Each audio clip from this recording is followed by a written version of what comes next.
150 കോടി കള്ളപ്പണത്തിന് മുകളിൽ അടയിരിക്കുന്നയാളാണ് പ്രതിപക്ഷ നേതാവ് വി ഡി സതീശൻ എന്ന് LDF convener E P Jayarajan. LDFും BJPയും തമ്മിലാണ് മത്സരമെന്ന് പറഞ്ഞിട്ടില്ലെന്നും തന്റെ വാക്കുകൾ ചില മാധ്യമങ്ങൾ തെറ്റായി വ്യാഖ്യാനിക്കുകയായിരുന്നുവെന്നും ഇ പി ജയരാജൻ പറഞ്ഞു. 24 ന്യൂസ് ചാനൽ കാലങ്ങളായി തന്നെ വേട്ടയാടുകയാണെന്നും ബ്ലാക്ക് മെയിലിംഗിനെതിരെ DGPക്ക് പരാതി നൽകിയിട്ടുണ്ടെന്നും ഇ പി ജയരാജൻ കണ്ണൂരിൽ വാർത്താസമ്മേളനത്തിൽ വ്യക്തമാക്കി. വി ഡി സതീശന്റെ പാരമ്പര്യമല്ല തനിക്കെന്ന് ഇ പി ജയരാജൻ പറഞ്ഞു. സ്ഥാനത്തിന് യോജിക്കാത്ത കള്ളങ്ങൾ വിളിച്ചു പറയുന്ന നിലവാരമില്ലാത്ത നേതാവാണ് വി ഡി സതീശൻ. തനിക്ക് ബിസിനസ് ഉണ്ടെന്നും രാജീവ് ചന്ദ്രശേഖറുമായി ബന്ധമുണ്ട് എന്നുമെല്ലാം നട്ടാൽ കുരുക്കാത്ത നുണകളാണ് സതീശൻ പറയുന്നത്. രാജീവ് ചന്ദ്രശേഖരനെ മാധ്യമങ്ങളിൽ കണ്ട പരിചയം മാത്രമേയുള്ളൂ.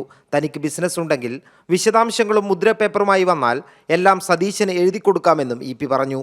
PV അൻവർ MLAയുടെ ആരോപണങ്ങൾ വി ഡി സതീശന് നിഷേധിക്കാൻ കഴിയാത്തത് എന്താണെന്നും ഇ പി ജയരാജൻ ചോദിച്ചു. വി ഡി സതീശനെ കുറിച്ച് നിയമസഭയിൽ തന്നെ നിയമസഭാംഗമായി MLA ആയിട്ടുള്ള സഖാവ് അൻവർ ഒരു 150 കോടി മത്സ്യപ്പെട്ടിയിൽ പണം കടത്തിയ കാര്യം വിശദീകരിച്ചില്ലേ? ആ സഭയിൽ വി ഡി സതീശൻ ഉണ്ടായില്ലേ? വി ഡി സതീശനെ നിഷേധിക്കാൻ സാധിച്ചോ? ഒരു വാക്ക് പറഞ്ഞു.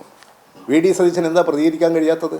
അനധികൃതമായി 150 കോടി രൂപ കള്ളപ്പണം കൊണ്ടുവന്ന് ആ കള്ളപ്പണത്തിൻ്റെ മേലെ ഇരിക്കുന്ന നേതാവാണ് വി ഡി സതീശൻ.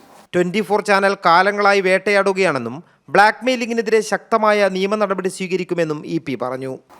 നമ്മുടെ 24 ചാനൽ അവർ കുറച്ചു കാലമായി എന്നെ വേട്ടയിടാൻ തുടങ്ങിയിട്ട് ഇപ്പോഴല്ല.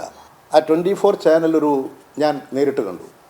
ഞാൻ മനസ്സിലാക്കുന്നത് അവരാരൊഴിയോ പണം വാങ്ങി എന്നെ ബ്ലാക്ക് മെയിൽ ചെയ്യാൻ കരാറെടുത്തിട്ടുള്ള ഒരു ചാനലാണെന്നാണ്. ഇപ്പോഴല്ല, ഞാനത് സംബന്ധിച്ചൊരു പരാതി കൊടുത്തിരുന്നു പോലീസ് DGPക്ക്.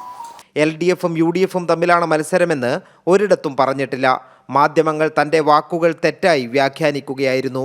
തെറ്റായ വാർത്തകൾ പ്രചരിപ്പിക്കുന്നത് മാധ്യമങ്ങൾ അവസാനിപ്പിക്കണമെന്നും ഇ പി ജയരാജൻ ആവശ്യപ്പെട്ടു. കൈരളി ന്യൂസ്, കണ്ണൂർ.